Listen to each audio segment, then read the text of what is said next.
നീ ആരാണ്? നിനക്ക് എന്ത് വേണം? ഞാൻ ആരാണ് എന്തരാണെന്ന് അറിയണം, അത്രയല്ലേ ഉള്ളൂ. പണ്ടൊരു പാരാത്രി ഒരു മണിയറവായിൽ മുട്ടിയപ്പാണ് ഈ ചോദ്യങ്ങൾ മറ്റും ഞാൻ കേൾക്കണത്. നീ ആരാണ്, നിനക്കെന്തൊരു വേണം? അപ്പം ഞാൻ പറഞ്ഞ് എനിക്കെൻ്റെ അമ്മയെ കാണണം. ആ അമ്മ പറഞ്ഞോളാം എന്നെ അറിഞ്ഞുവിടാൻ.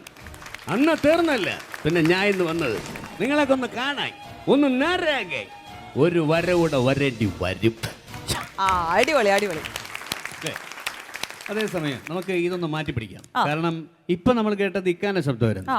വർഷങ്ങൾക്ക് മുൻപ് അവതരിപ്പിച്ചിരുന്നെങ്കിൽ എങ്ങനെയായിരിക്കും നമ്മുടെ നസീർ സാറൊക്കെ പറയുന്നത്? ഓക്കെ, ഇതേ സിറ്റുവേഷൻ രാജമാണിക്യമായിട്ട് ഈ സിറ്റുവേഷനിൽ നസീർ സാർ വന്നിരുന്നെങ്കിൽ എങ്ങനെയായിരിക്കും അല്ലേ? അല്ലേ? അപ്പൊ നമുക്കൊന്ന് കേട്ടു നോക്കാം. അപ്പൊ ഞാൻ വീണ്ടും ചോദിക്കണായിരിക്കും. തീർച്ചയായിട്ടും കൂടെ പിടിച്ചോ. Okay, ready. നീ ആരാണ്? നിനക്ക് എന്ത് വേണം? ഞാൻ ആരാണ് എന്താണെന്നറിയണം, അത്രയല്ലേ ഉള്ളൂ.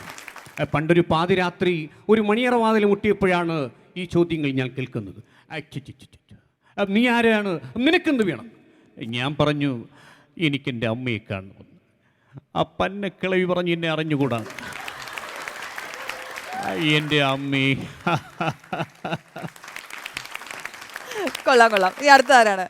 അടുത്തത് പറയുമ്പോൾ പേടി സ്വപ്നമായിരിക്കും ആശ്വസിക്ക്. എന്താണ് അത് ഒരാളാ, അങ്ങനെയുള്ള ഒരാളാ. ആരത്? ഉമ്മർ സാറാ വരുന്നത്. ഉമ്മർ സാറാണോ വരുന്നത്? ഇവിടെ ഉള്ളവർക്കൊക്കെ ഭയങ്കര പേടിയാ ഉമ്മർ സാറിനെ.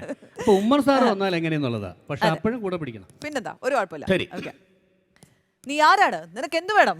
ഞാൻ ആരെയാണ് എന്താണെന്നറിയണം, അത്രയല്ലേ ഉള്ളൂ. പണ്ടൊരു പാതിരാത്രി ഒരു മണിയറുവാതിൽ മുട്ടിയപ്പോഴാ ഈ ചോദ്യങ്ങളും മറ്റും ഞാൻ കേൾക്കുന്നത്. നീ ആരെയാ, നിനക്കെന്ത് വേണമെന്ന്. ഞാൻ പറഞ്ഞു എനിക്ക് എൻ്റെ അമ്മച്ചയെ കാണണമെന്ന്. ആ പൊന്നക്കിളവി പറഞ്ഞു എന്നെ അറിയൂടെ. ഓർമ്മയിരിക്കട്ടെ, ഇനി ഞാൻ വരും. അങ്ങനെ ഉമ്മർ സാറിന്റെ എൻട്രിയും അടിപൊളിയായി. ഇനി ഇതിപ്പോ നമ്മുടെ ജഗതി ചേട്ടനാണ് ചെയ്തെങ്കിൽ, ജഗതി ചേട്ടൻ ഇതേ വേഷം ചെയ്യുകയാണെങ്കിൽ നമ്മൾ സാധാരണ കിലുക്കത്തിലൊക്കെ അങ്ങനെ ഒരു സംഭവം കേട്ടിട്ടുള്ളൂ. അതെ. അപ്പൊ വീണ്ടും കൂടെ പിടിച്ചോ. ഓക്കെ. നീ ആരാണ്? നിനക്ക് എന്ത് വേണം? ഞാൻ ആരാണ് എന്തരാണെന്നറിയണം, അത്രയല്ലേ ഉള്ളൂ. പണ്ടൊരു പാതിരാത്രി ഒരു മണിയറവാതിൽ മുട്ടിയപ്പോഴാണ് ഈ ചോദ്യങ്ങളും മറ്റും ഞാൻ കേൾക്കുന്നത്.